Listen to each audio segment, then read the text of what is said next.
what's up? It's JR at this year's U92 Toyota Summer Jam, and I have a very classic man with me right now, Jidenna. Yes, yes, man. I said it right? Because everybody say your name differently. So I said it the right way. You got it perfect, man. Man, you're sharp. Thank you, bro. Sharp. Thank you. So like how many suits you have in your closet? Because I've checked out a whole bunch of interviews, haven't seen a repeat yet. Oh man, well you can switch it up. You can mix and match. So I don't know. I don't keep count, man.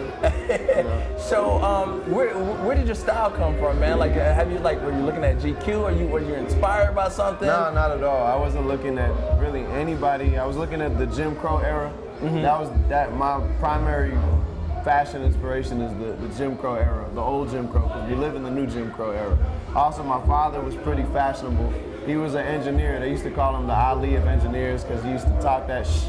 And he had on three-piece suits, and he used to walk with a cane. So the combination of those two things, and then thrifting when I was, a younger artist and couldn't afford to keep up with the little hip-hop trends, all that kind of, amounted to what you see here.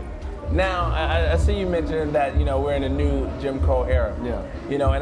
From what I see, Wonderland Records is all about the movement. Yeah. So tell me more about the movement with Wonderland Records, and what y'all plan on doing in the future?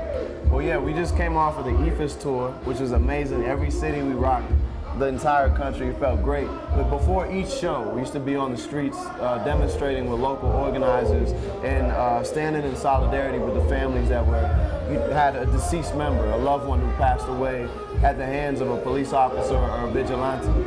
So for us, we felt called to stand with the families in particular and the organizers who are pushing this country to really recognize the problem that's plagued us for hundreds of years. So that's really all we do, and that's what we feel. That's awesome. So how did you hook up with Wonderland Records?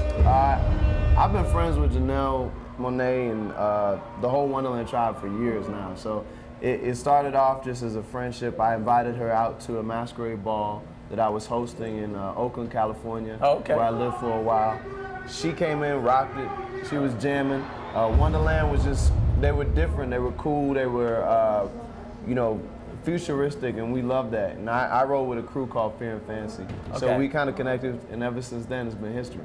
I like Fear and Fancy. I like the name of that. Yeah. It rings. Yeah. All right, so you mentioned Fancy. So what's this whole deal with with Classic Man and Fancy? Because to me, it doesn't sound the same. It's two different records.